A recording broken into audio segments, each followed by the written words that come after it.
warahmatullahi wabarakatuh. Para mahasiswa sekalian, mudah-mudahan Anda dalam keadaan sehat walafiat dan selalu dalam lindungan Allah SWT, sehingga bisa mengikuti kuliah siang hari ini tanggal 6 Juni hari Sabtu, merupakan kuliah terakhir Anda di semester 6 ini, dan habis ini Anda akan menghadapi minggu tenang dan pelaksanaan UAS. Dalam kuliah siang ini kita akan membicarakan tentang Initial Public Offering atau disingkat IPO. Pengertian dari Initial Public Offering ini, IPO ini dalam bahasa Indonesia disebut sebagai penawaran saham perdana. Jadi terjemahan dari Initial Public Offering itu adalah penawaran saham perdana. IPO ini merupakan saham suatu perusahaan yang pertama kali dilepas untuk ditawarkan atau dijual kepada publik, pada masyarakat. Karena itu perusahaan yang melakukan IPO sering disebut sebagai go public. Jadi perusahaan yang telah menjual sahamnya yang pertama, maka detik itu juga dikatakan sebagai perusahaan yang go public.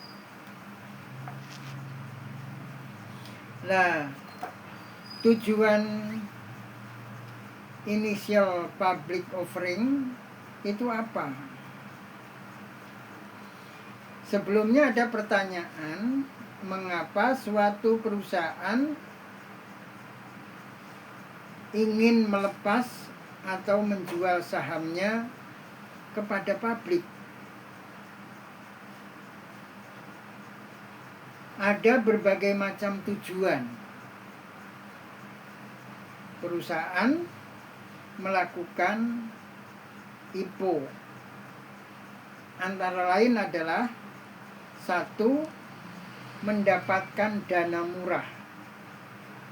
Jadi dengan menjual saham itu perusahaan dapat memperoleh dana murah. Karena tentunya pemberian dividen itu tidak terlalu mengikat seperti kalau perusahaan mendapatkan dana dari bank, sehingga harus membayar bunga. Ini biasanya bunga itu sudah ditetapkan oleh bank. Beda dengan ketika dapat dana dari masyarakat, itu perusahaan ikut bersama-sama dengan pemegang saham untuk menentukan besaran dividen. Jadi makanya dikatakan di sini bahwa perusahaan bisa memperoleh dana yang murah. Perusahaan bisa mendapatkan dana dari berbagai sumber, misalnya mengeluarkan obligasi, surat hutang, meminjam ke bank. Itu tadi sudah Bapak jelaskan bahwa ini ada risiko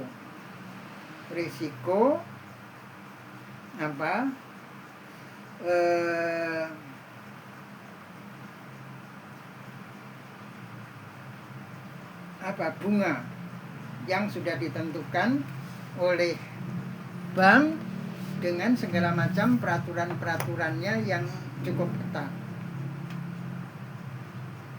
Ada deadline-nya, kemudian kalau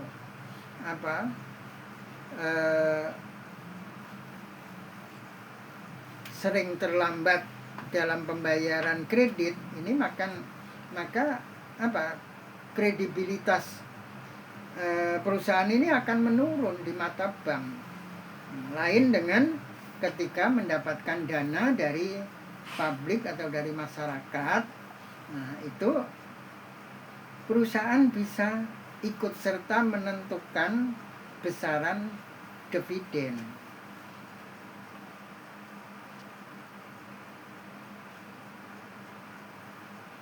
Nah, jadi obligasi maupun meminjam uang dari bank itu memiliki kewajiban, yaitu membayar bunga dengan segala macam risikonya. Sedangkan kalau perusahaan melepas saham untuk mendapatkan dana, perusahaan tidak terbebani bunga. Jadi ini bedanya ketika bank memperoleh dana dari dari bank atau obligasi dibandingkan dengan memperoleh dana dari masyarakat melalui penjualan saham. Nah, ini merupakan materi yang kemarin di kelas reguler Bapak katakan materi kuliah pasar modal ini ya materinya memang untuk perguruan tinggi, tapi isi materinya itu memang kurang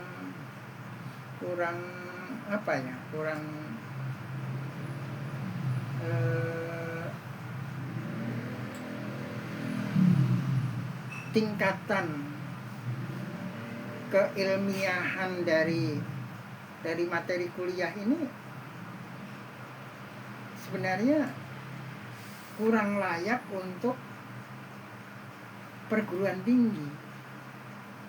Nah, itu bedanya materi kuliah untuk SMA ke bawah dengan mata kuliah atau materi kuliah. Oleh karena itu, orang pintar seperti kita pernah punya Menteri Kelautan, yaitu Ibu Susi, itu karena dia pintar, maka begitu sudah tamat SMP kemudian masuk SMA, dia otaknya ini sudah nggak cocok dengan konsumsi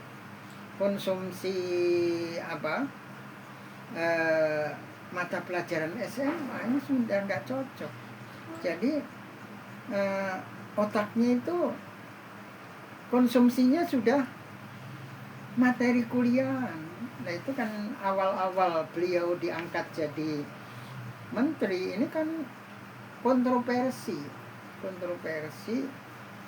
karena apa? Menteri kok nggak tamat SMA. Nah, tapi persoalannya tingkat intelektualitasnya itu tinggi meskipun tidak tamat SMA. Sama seperti Rocky Gerung. Rocky Gerung cuma S1 tapi bisa menjadi dosen S3 di UI lagi. Nah, ini kan aneh. Ya karena memang dia pintar gitu, dia pintar. Bahkan kemarin dia mengatakan ya ketika ada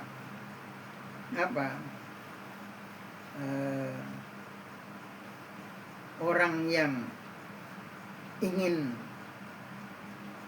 berdebat dengan Rocky, tapi akhirnya juga orang tersebut malah justru dipermalukan. Dia mengatakan, saya emang S1 filsafat, tapi kurikulum filsafat di UI di S3 itu dia yang bikin. Nah, jadi memang kapasitas otak itu berbeda-beda. Seperti siapa ini?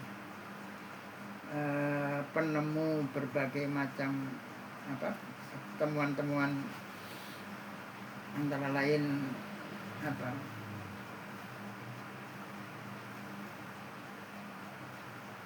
Nikitoya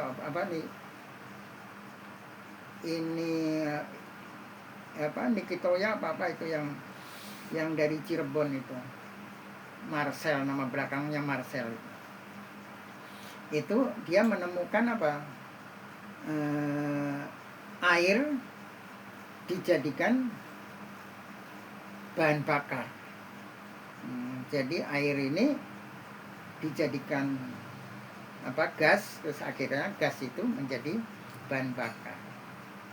Nah, dia nggak tamat SMA, tapi karena dia ketika SMA itu senang dengan fisika. Ketika nggak tamat SMA pun dia terus mempelajari fisika ini, sehingga akhirnya berhasil menemukan berbagai macam temuan, antara lain gas untuk memadamkan kebakaran. Nah, itu dibuat dari kulit singkong. Jadi banyak sebenarnya penemuannya. Cuma ya lagi-lagi itulah di kesalahan penggunaan istilah. Seharusnya government tapi menggunakan istilah pemerintah. Pemerintah itu apa kesannya dari kata dasar perintah, sehingga tugasnya merintah-merintah aja. Jadi ketika ada penemuan, ya dia memerintahkan untuk penemuan itu tidak diakui. Lain dengan kalau istilahnya itu diganti dengan government. Sebenarnya negara dengan ini sistem demokrasi itu nggak cocok kalau yang melaksanakan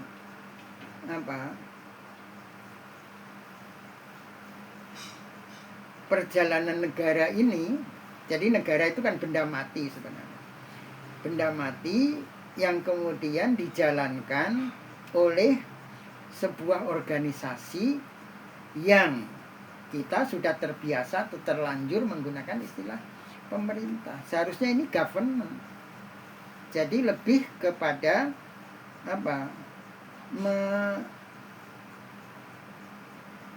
memanage lah. Government itu memanage jalannya negara ini. Jadi bukan memerintah. Dan dia dapat amanat dari rakyat. Itu government. Itu rupa-rupanya sudah mendesak untuk harus diganti. Apalagi untuk pejabat-pejabat yang nggak paham ini. Karena dia merasa sebagai pejabat pemerintah, sehingga dia merasa berkewajiban untuk memerintah. Kacau. Nah, kembali ke apa tadi?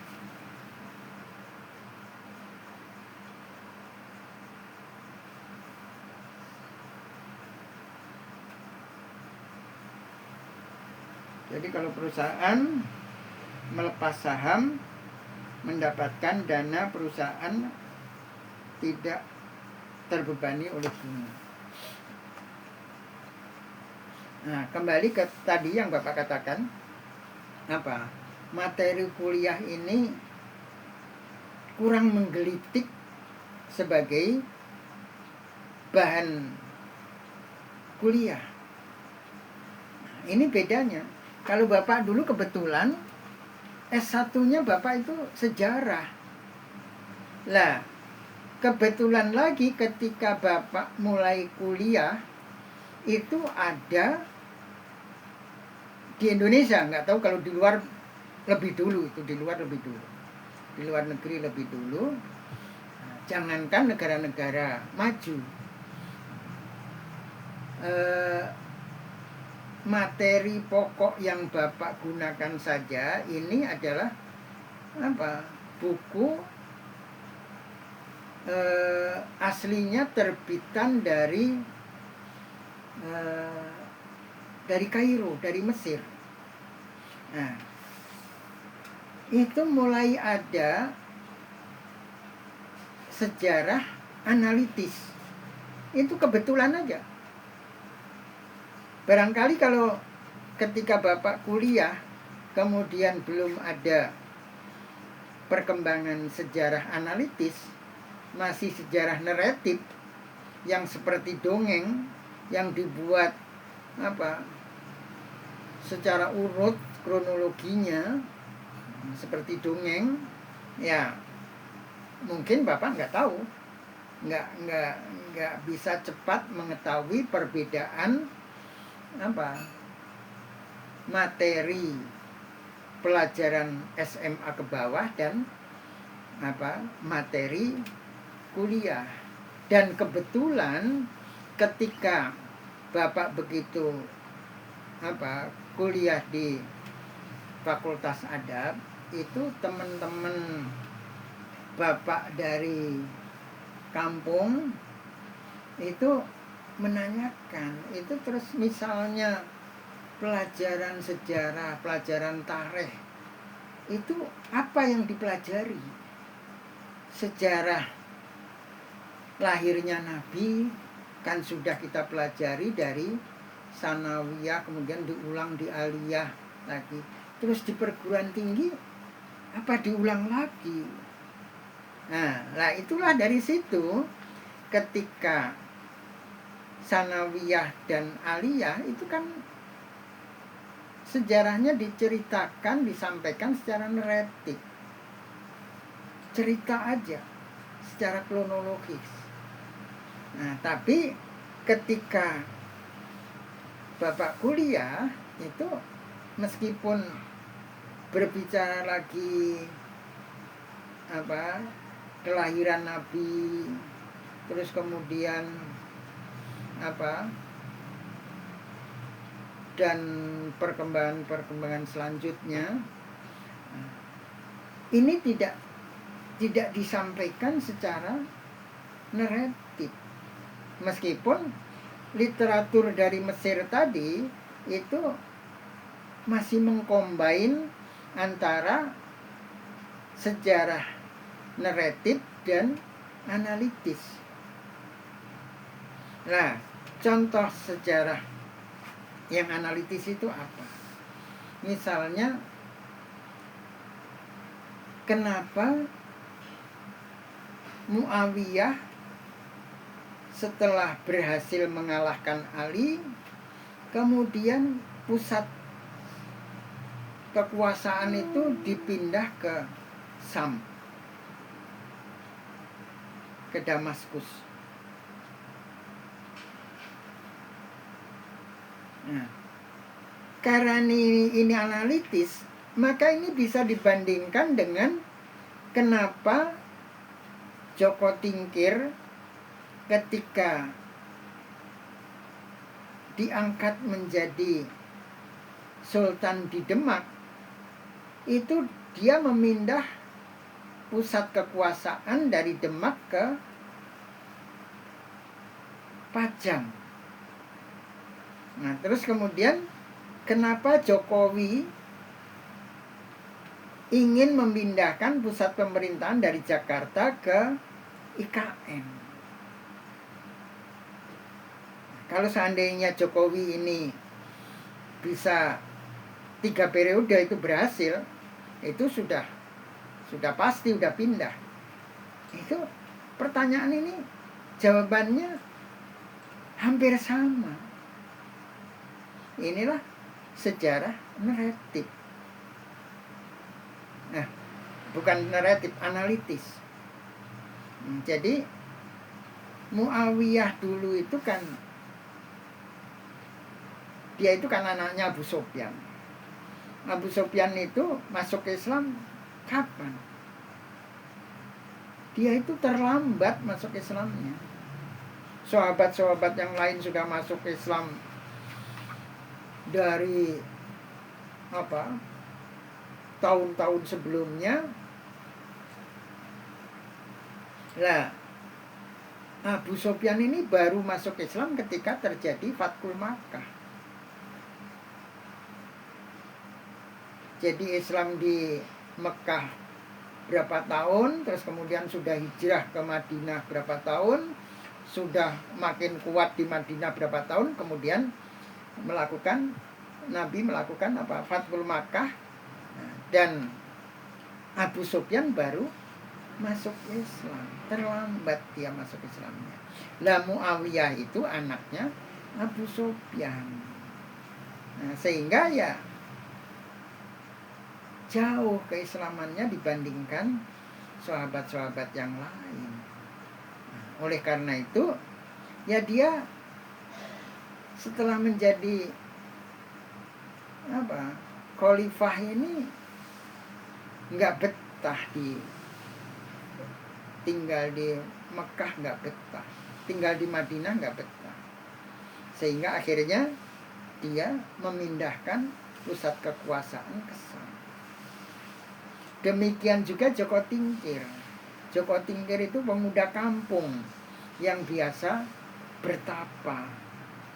Nah, kemudian baru masuk Islam ketika ke pusat kekuasaan di Demak.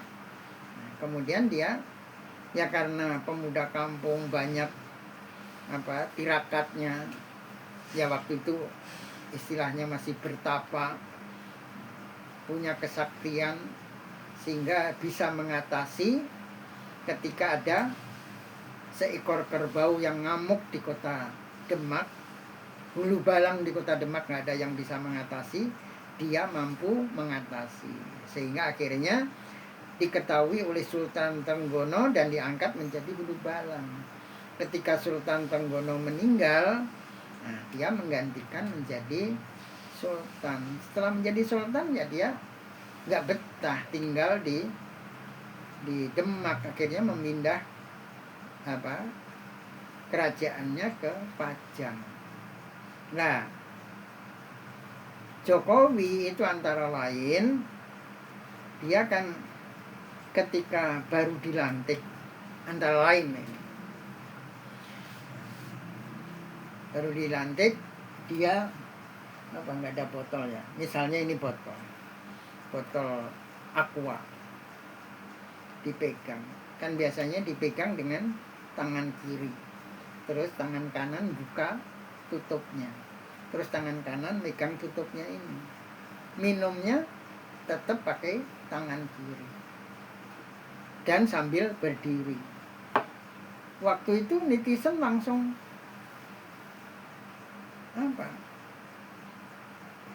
protes, kok minumnya pakai tangan kiri, kok minumnya berdiri, antara lain seperti itulah,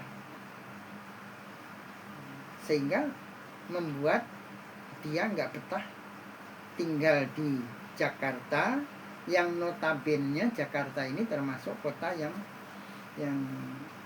ya meskipun ibu kota yang hiruk pikuk seperti ini, tapi fanatisme keagamaan Islam ini masih kuat. Dia nggak nyaman di tempat yang seperti itu, sehingga ada rencana memindahkan kekuasaan ke daerah yang istilahnya masih kosong. Nah, dia akan bisa membangun budaya menurut selera dia sendiri. Jadi Ini bedanya sejarah analitis. Nah, materi kuliah ini kurang analitis. Kurang analitisnya gimana? Kemarin Bapak katakan di kelas reguler ini lebih banyak berbicara 4W. What, who, when, where. Why-nya itu nggak banyak. How-nya juga nggak banyak. Lebih dominan di 4W. Nah, ini sebenarnya nggak menarik materi kuliah yang hanya 4W, sehingga why-nya ini. Makanya ya Bapak berusaha nanti di soal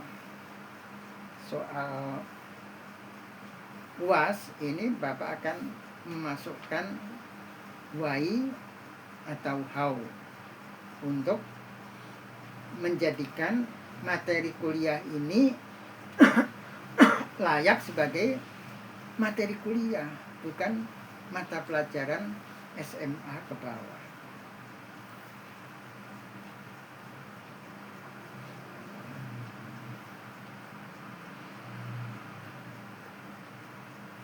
Kemudian yang kedua, kinerja keuangan perusahaan lebih baik.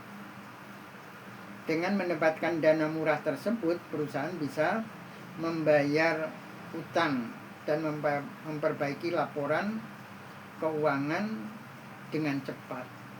Jadi tidak dibebani oleh kredit yang mendesak.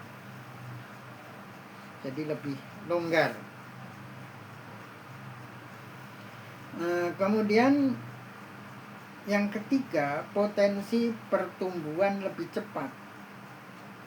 Ya pasti kalau mendapat suntikan dana yang tidak mengikat, artinya perusahaan tidak dibebani oleh bunga, apalagi bunga yang tinggi, ini otomatis ada kelonggaran untuk membayar ya bunga-bunga yang dahulu, karena yang dana yang belakangan tidak mengikat. Jadi potensi pertumbuhan menjadi lebih cepat.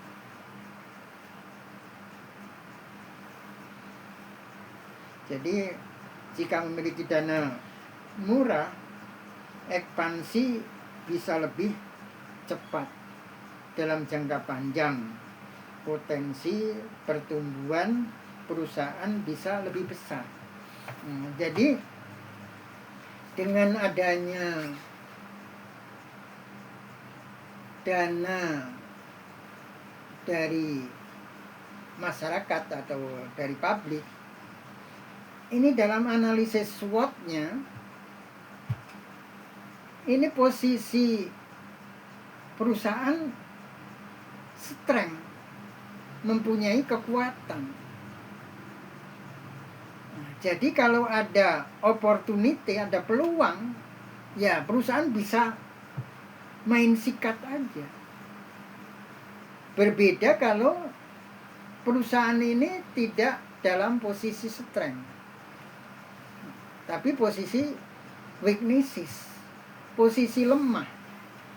Posisi lemah, ketika ada peluang,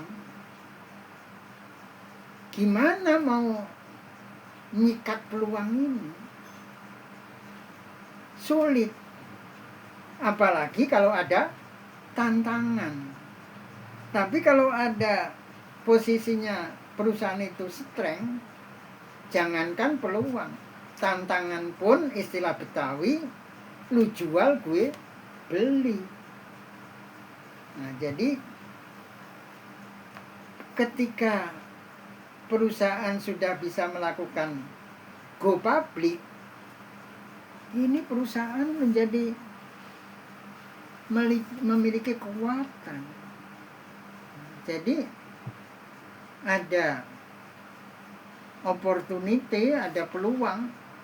Sikat namanya ada kekuatan, ada tantangan. Sikat juga, lu jual gue beli. Tapi kalau posisi lemah, lu jual, apa yang buat gua beli? Jadi ini keuntungan dari dana yang diperoleh dengan menjual saham atau perusahaan melakukan go public.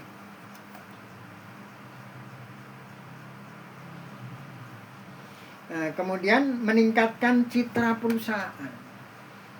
Ya otomatis kalau perusahaan menjadi keren seperti itu, ada peluang sikat, ada tantangan hantam, perusahaan akan menjadi jaya. Kalau sudah jaya, citra perusahaan akan naik.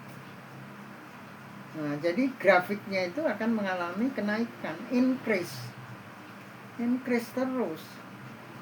Dana ada, setiap ada peluang sikat, setiap ada tantangan hantam, naik terus. Inilah jika ya memang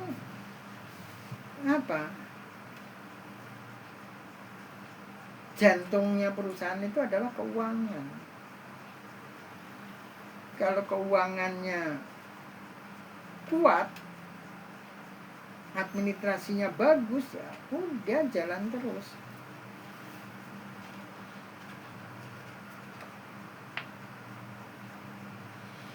Jadi meningkatkan, yang terakhir, yang kelima, meningkatkan nilai perusahaan secara keseluruhan. Jadi dengan go public ini ya citranya naik, terus citra itu kan image dari masyarakat. Tapi di dalam perusahaan itu sendiri juga keuangannya naik,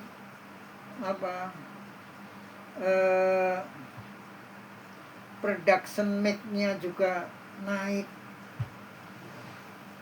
Jadi mau memproduksi apa aja terus bisa, apa aja.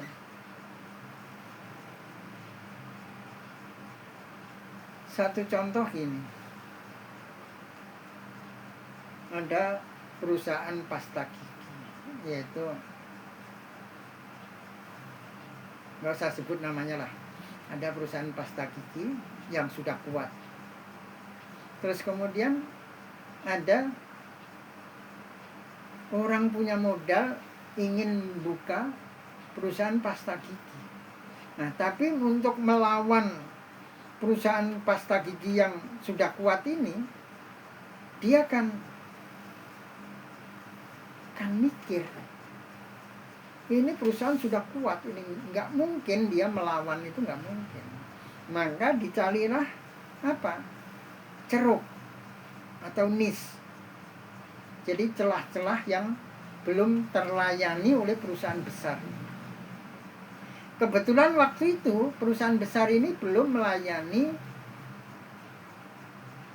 perawatan gusi. Nah, ini perusahaan baru ini kalau membuat pasta gigi biasa nggak laku, akan tenggelam di bawah dominasi perusahaan besar. Maka dia melihat ceruk-ceruk yang belum dikuasai oleh perusahaan besar ini, yaitu perawatan gusi. Akhirnya perusahaan baru ini hanya memproduksi pasta gigi spesifik perawatan gusi. Kalau sekarang kayaknya ningkat sensitivitas gigi yang dia tangani sekarang. Meningkat dari gusi ke sensitivitas gigi. Nah, pada waktu muncul, kebetulan Bapak waktu itu ada problem gusi ketika Bapak berobat.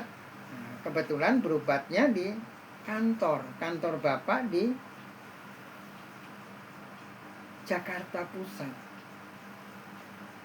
Terus dokternya ya tentunya dokter yang mengetahui kondisi Jakarta Pusat.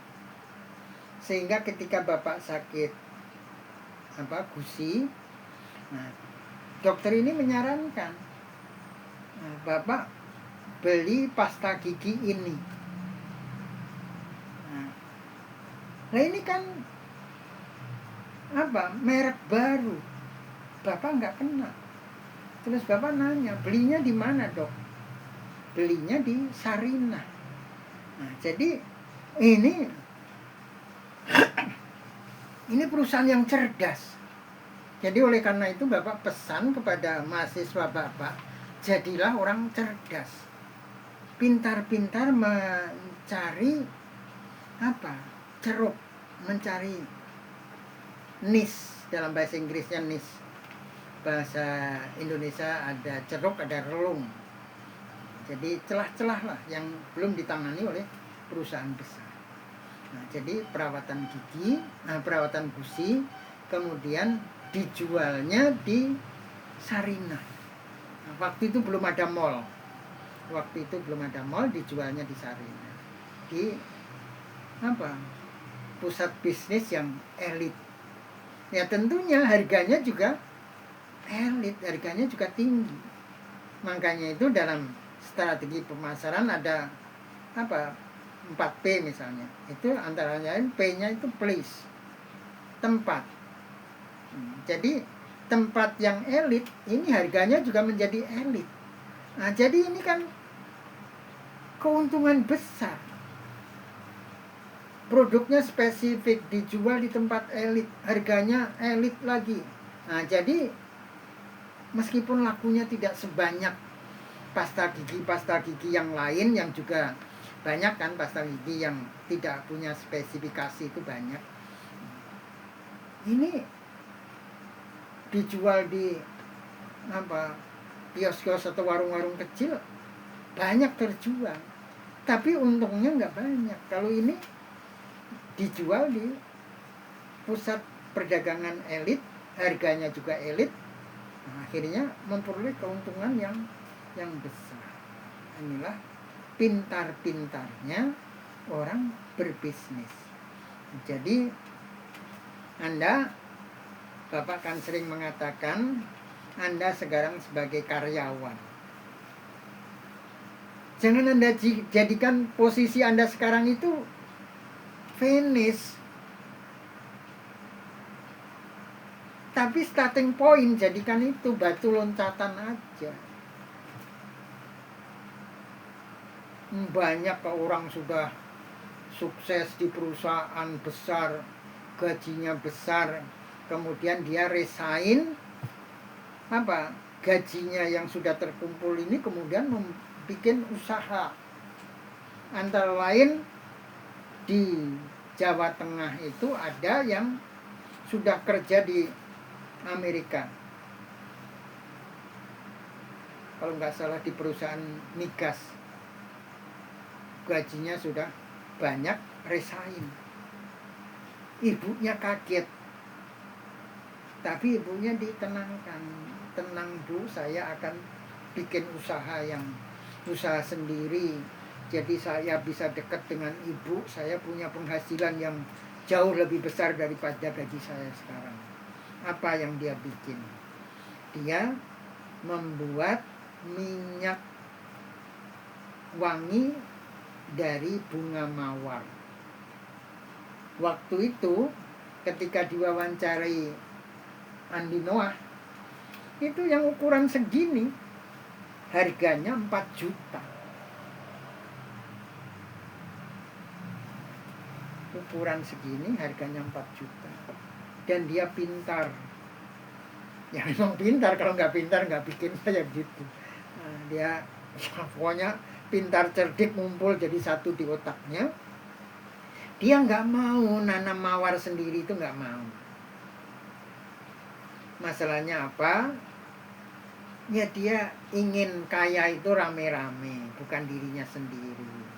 Jadi penduduk desa itu diajak nanam mawar. Dia hanya sebagai konsultan, terus kemudian setelah berhasil nanam mawar, mawarnya dia beli, terus dia suling, jadilah minyak wangi yang apa? Harganya sangat mahal. Lah, mawar itu ketika perang Teluk yang kemudian berakhir dengan Saddam Hussein digantung, itu Iran rajanya. Nah, itu dosen Bapak mengatakan Iran sebagai raja minyak mawar itu sedang terganggu oleh perang Teluk. Dia, ya namanya dosen kan cuma bisa kayak Bapak ini. Dia sangat mengharapkan Indonesia bisa mengambil alih itu. Ya paling enggak peluang ketika pasar dunia terganggu karena perang Teluk, Indonesia bisa menjadi pemasok. Sehingga ketika Iran bangkit lagi, Indonesia paling enggak ya sudah ranking berapa di bawah Iran. Tapi ternyata enggak.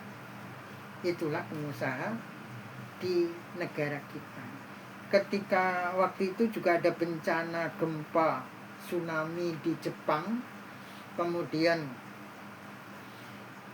hancur satu kota di Jepang itu.